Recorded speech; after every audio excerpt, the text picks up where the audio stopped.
Peggy 18.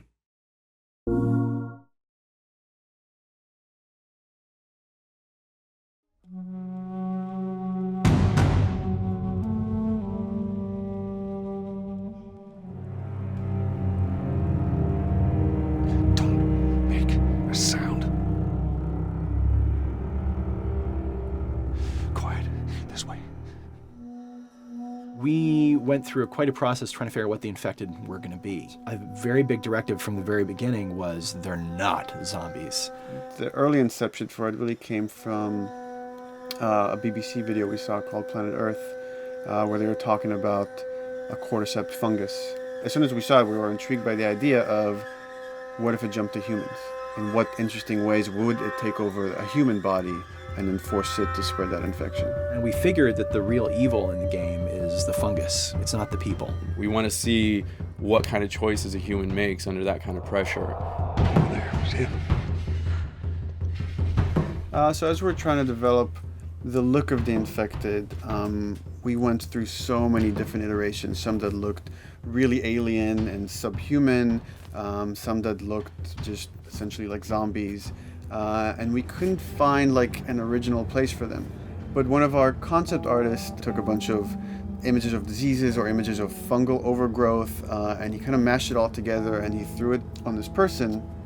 It was definitely very challenging to try to convert that 2D concept into 3D, getting kind of the feeling right from all different angles. This isn't some decaying corpse on the ground. This is a living thing that's going to be coming after you in the world.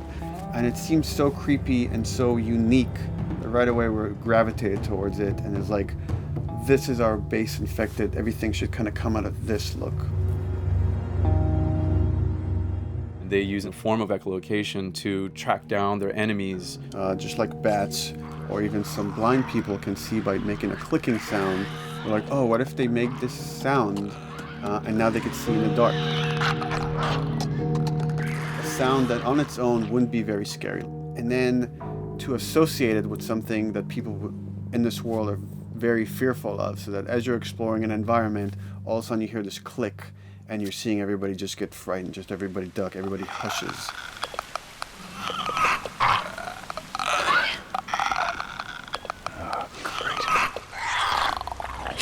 When the infected feels like it's going to die, it finds like a dark corner and it becomes part of the environment.